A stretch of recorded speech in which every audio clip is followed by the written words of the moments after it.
오늘 우리가 살펴볼 하나님의 말씀은 미가서 6장 1절부터 16절까지의 말씀입니다. 저와 여러분이 한 절씩 교독하고 또 마지막 절은 함께 읽겠습니다. 주님께서 하시는 말씀을 들어라. 너는 일어나서 산 앞에서 소속 내용을 샅샅이 밝혀라. 산과 언덕이 내 말을 듣게 하여라. 너희 산들아, 땅을 받치고 있는 견고한 기둥들아, 나 주가 상세히 밝히는 고발을 들어보아라. 나 주의 고소에 귀를 기울여라. 나 주가 내 백성을 상대하여서 고소를 제기하였다. 내가 내 백성을 고발하고자 한다. 내 백성은 들어라. 내가 너희에게 어떻게 하였느냐? 내가 너희에게 짐이라도 되었다는 말이냐?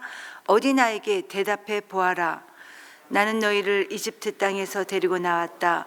나는 너희의 몸값을 치르고서 너희를 종살이하던 집에서 데리고 나왔다. 모세와 아론과 미리암을 보내서 너희를 거기에서 데리고 나오게 한 것도 바로 나다. 내 백성아, 모압의 발락 왕이 어떤 음모를 꾸몄으며 브올의 아들 발람이 발락에게 어떻게 대답했는지를 기억해 보아라. 시딤에서부터 길갈에 이르기까지 행군하면서 겪은 일들을 생각해 보아라.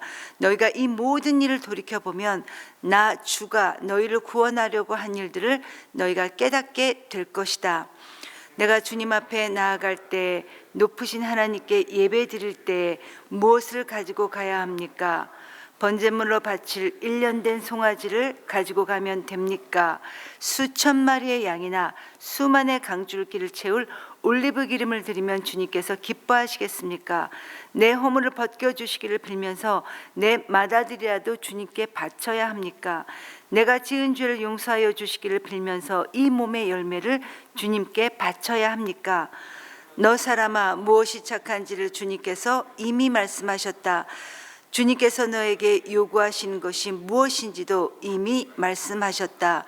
오로지 공의를 실천하며 인자를 사랑하며 겸손히 내 하나님과 함께 행하는 것이 아니냐.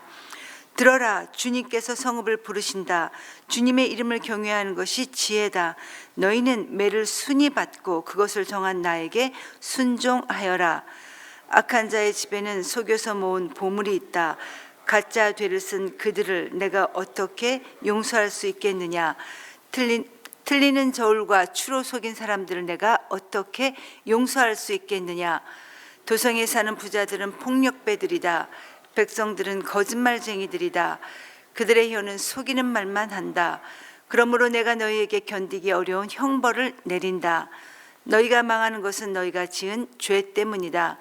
너희는 먹어도 배가 부르지 않을 것이며 먹어도 허기만 질 것이며 너희가 안전하게 감추어 두어도 하나도 남지 않을 것이며 남은 것이 있다 하여도 내가 그것을 칼에 붙일 것이며 너희가 씨를 뿌려도 거두어 들이지 못할 것이며 올리브 열매로 기름을 짜도 그 기름을 바르지 못할 것이며 포도를 밟아 술을 빚어도 너희가 그것을 마시지 못할 것이다.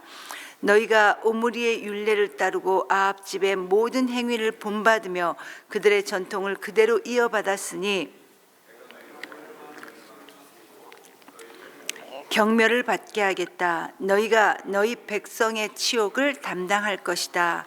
아멘. 여러분, 미가의 이름이 미가 선지자라는 이 미가의 이름의 뜻은 누가 하나님과 같은가라는 뜻입니다. 즉, 이 이름 자체가 글쎄에 주시는 하나님의 메시지라는 것입니다. 미가 선지자는 요담, 아하스 그리고 히스기야 왕 때 임무를 수행했던 이런 예언자였는데 그는 당시 사회 곳곳에 독보서처럼 그야말로 만연해 있던 모든 부패들을 바라보면서 분노를 금할 수 없었습니다. 더욱이 그의 울분을 터뜨리게 했던 것은 나라 안에 그야말로 정말 참담한 암담한 이런 종교적인 상황이었는데 백성의 지도자라는 사람들은 정의에는 조금의 관심도 없었고 오히려 선한 것을 미워하고 악한 것을 사랑했습니다.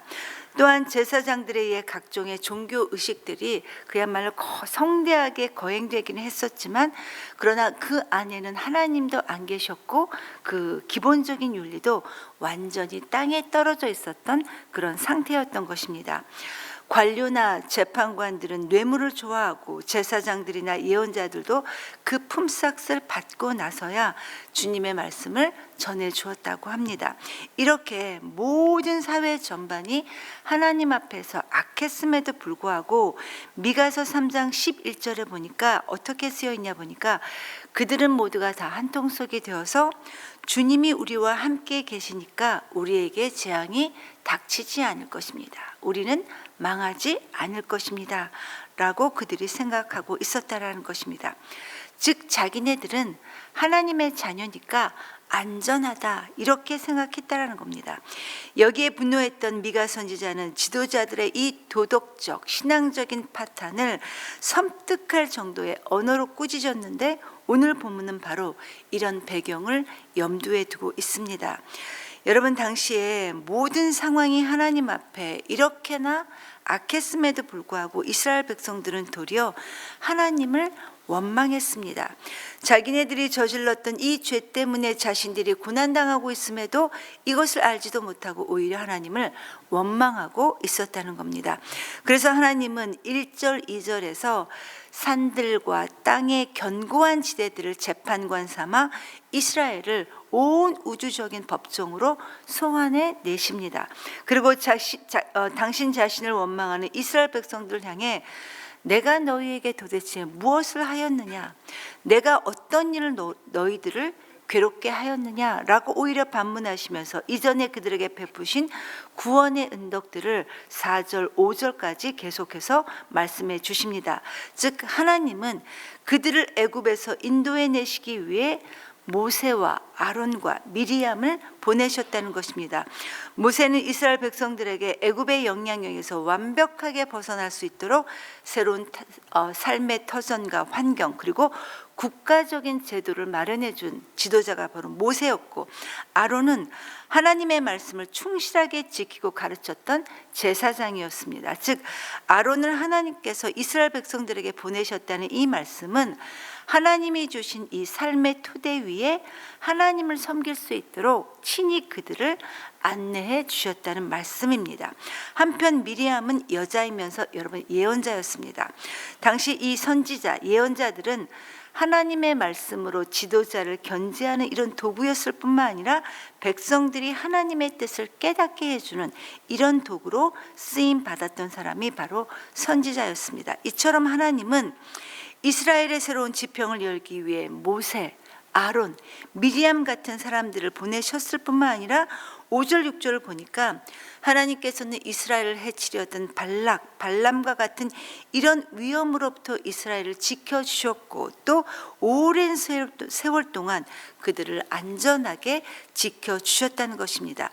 즉 하나님께서 자기 백성들이 살아가야 될 삶의 기반을 허용해 주셨고 또 그들의 우리의 필요한 모든 것들을 세심하게 공급해 주시는 분이 바로 하나님이라는 사실을 우리 하나님은 지금 말씀하시고 있는 것입니다. 여러분 우리 하나님께서 과거 이스라엘 백성들에게 이렇게 해 주셨다면 오늘 우리의 삶에도 이렇게 똑같이 해 주시는 분이 바로 우리 하나님 아버지십니다. 우리로 하여금 살아계신 하나님을 섬길 수 있는 삶의 기반을 주시면서 설령 우리의 인생이 힘들고 또 굴곡진 상황이 된다 할지라도 여전히 하나님을 향할 수 있는 여전히 하나님만 바라볼 수 있는 이런 믿음을 우리 모두에게 주신다는 것입니다. 이게 바로 하나님의 사랑입니다. 비록 우리가 어리석고 무지해서 하나님 앞에 바르게 서지 못할 때일지라도 우리를 향하신 하나님의 은총은 결코 거두어가지 않으신다는 말씀입니다. 그러나 하나님의 사랑이 이러함에도 불구하고 이스라엘 백성들은 과거부터 지금에 이르기까지 하나님께서 그들에게 베풀어 주신 이 은혜를 잊어버리고 감사할 줄 몰랐습니다. 그리고 하나님을 원망합니다. 여러분 우리의 가장 큰 문제는 우리가 주님을 진심으로 사랑하니까 지금 우리의 행하고 있는 모든 것들이 그저 괜찮다고 스스로 우리들을 용납하고 있다는 겁니다. 그런데 그렇지 않다는 거예요. 내 생각과 하나님의 생각은 다르다라는 이 사실을 우리는 간과할 때가 참 많이 있다는 겁니다. 그런데 여러분, 이것은 우리뿐만 아니라 과거 이스라엘 백성도 똑같이 그랬었습니다. 하나님의 말씀을 제대로 이해하지 못하고 있던 이 이스라엘 백성들은 황당한 말을 시작합니다. 7절입니다. 수천 마리 양이나 수만의 강줄기를 채울 올리브 기름을 드리면 주님께서 기뻐하시겠습니까? 내 허물을 벗겨주시길 빌면서 내 맏아들이라도 주님께 바쳐야 합니까? 내가 지은 죄를 용서하기를 빌면서 이 몸의 열매를 주님께 바쳐야 합니까? 무슨 말입니까? 그들은 하나님께 예배하러 갈 때 막대한 양의 제물을 바치는 것이 좋을지, 또 자신의 허물을 덮기 위해 이방 종교처럼 맏아들을 인신제물로 바칠지를 지금 고민하고 있는 것입니다. 황당하기가 그지없습니다. 하나님의 자녀임에도, 하나님의 백성들임에도 이들이 지금 이렇게 생각하고 있다는 겁니다. 가끔가다 정말 일종의 기복신앙처럼 하나님 앞에 뭔가를 크게 드리면 신앙이 좋다고 생각하는 분들이 가끔가다 있습니다. 그러나 여러분, 그렇지 않습니다. 하나님이 기뻐하시는 것은 따로 있습니다. 8절입니다. 개역개정으로 읽어드리겠습니다. 사람아, 주께서 선한 것이 무엇임을 이미 내게 보이셨나니 여호와께서 내게 구하시는 것은 오직 정의를 행하며 인자를 사랑하며 겸손하게 내 하나님과 함께 행하는 것이 아니냐. 여러분, 하나님께서 진짜로 우리 모두로 하여금 기뻐하시는 것은 우리가 그리스도인으로서 정의롭게 행하고 서로 간에 자비를 베풀고 겸손하게 하나님과 동행하는 삶이다. 이렇게 분명하게 말씀해 주셨습니다. 여러분, 스토킹이라는 말이 있습니다. 심심치 않게 요즘 뉴스에서 이 스토킹으로 인한 어떤 데이트 폭력이나 심지어 살인과 같은 중대한 범죄 소식을 우리가 듣습니다. 여러분, 이 스토킹이란 말은 시도 때도 없이 상대를 따라다니는 게 바로 이 스토킹입니다. 단지 내가 좋아한다는 이유로, 단지 내가 사랑한다는 이 이유 하나만으로 줄기차게 상대를 따라다니는 겁니다. 그런데 여러분, 우리는 이것을 진짜 사랑이라고 말하지 않습니다. 여러분, 이것은 사랑이 아니라 협박이고 고통입니다. 내가 정말로 내 상대를 사랑한다면 그를 존중해 줘야 되고, 그가 무엇을 원하는지 그 원하는 바를 따라가야 진정한 사랑이라 말할 수 있습니다. 물론 약간의 비약이긴 하지만 이런 면에서 우리는 어떻게 보면 하나님을 스토킹하고 있는지도 모릅니다. 왜냐하면 우리도 하나님의 뜻과는 상관없이 우리 마음대로, 내 생각이 원하는 대로, 내 뜻대로 하나님을 섬기고 있는 경우가 얼마나 많이 있는지 모르기 때문입니다. 그 옛날 이스라엘 백성들이 그렇게 했듯이 우리도 지금 그렇게 하고 있는지도 모르고 있다라는 것입니다. 그러나 여러분, 하나님께서 우리에게 원하시는 것은 겸손한 마음으로 이웃을 사랑하고 하나님을 사랑하는 것이다 라고 분명하게 말씀해 주셨습니다. 저와 여러분이 이러한 삶을 살아갈 수 있게 되기를 간절히 기도합니다. 이어지는 9절에서 16절까지의 말씀은 하나님께서 이스라엘 백성들의 이런 불의에 대해 내가 너희들에게 재앙을 내리겠다라고 선언하시는 것으로 오늘 본문을 마무리하십니다. 10절, 11절 말씀을 보니까 돈과 재물에 눈이 멀었던 이 이스라엘 백성들은 율법에 금지된 속임수를 써서 재물을 쌓는 일을 계속했다라고 하셨는데, 이것은 비단 여러분 부자들만 그랬던 것이 아니라 일반 백성들까지 다, 일반적으로 다 모든 사람들이 그렇게 했다라는 것입니다. 그런데 여러분, 14절 15절에 무엇라 말씀하시고 있습니까? 이렇게 거짓과 속임수가 횡행했음에도 불구하고 정작 그들의 삶은 윤택하지 못했다고 합니다. 먹어도 배부르지 않고 씨를 뿌려도 추수하지 못하고 포도주를 틀로 밟아도 그 포도주를 마실 수 없었다고 합니다. 왜입니까? 13절 말씀처럼 하나님께서 이스라엘 쳐서 병들게 했고 죄 때문에 그들을 황폐하도록 내버려 두셨기 때문입니다. 그런데 여러분, 이러한 현상들은 결코 우연이 아니었습니다. 이미 하나님께서는 우리가 하나님의 뜻대로 살지 않고 우리 욕망에 따라 줄기차게 살아간다면 너희들에게는 저주가 내릴 것이다 라고 신명기 28장에 약속의 땅에 들어가기 전부터 그들에게 주어져 있었던 말씀이었다라는 겁니다. 결국 그들은 하나님의 저주를 피할 수 없게 된다는, 여기까지가 바로 오늘 본문의 내용입니다. 성도 여러분, 사도 바울은 우리가 그리스도 안에서 산다는 것을 그분 안에 뿌리를 받고 세우심을 입는 것이다 라고 분명하게 말씀했습니다. 저와 여러분, 우리 모두는 주님 안에 뿌리를 박은 사람들입니다. 만약 우리가 주님의 마음에 우리의 뿌리를 내렸다면 우리 또한 주님이 원하시는, 주님이 맺으셨던 이러한 삶의 결실을 맺고자 노력하게 될 것입니다.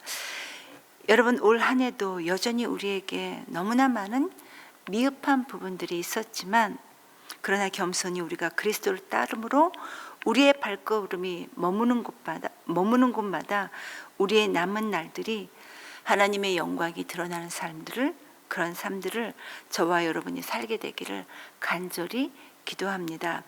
이 시간 말씀을 기억하면서 하나님께 우리 자신을 위해 올려드리면서 기도했으면 좋겠습니다. 주님, 우리로 하여금 종교적인 열심이 아니라 주님을 사랑함으로 내 이웃을 사랑하고 또 하나님을 사랑하면서 정의롭게 행하고 긍휼의 마음을 가지고 겸손하게 주님과 동행하는 삶을 살아갈 수 있도록 하나님 우리를 지켜주시고 우리에게 믿음을 허락해 주시옵소서라고 우리 자신을 올려드리며 기도하시고, 여러분, 오늘은 목장 모임을 위해 기도하는 날입니다. 하나님, 목장 공동체를 통해 우리가 건강하게 성장할 수 있도록 목장 모임을 통해 하나님의 뜻을 하나님 찾아갈 수 있도록 하나님 목장 모임을 축복해 주시옵소서. 그래서 날마다 우리가 건강하게 성장할 수 있도록 도와주시옵소서.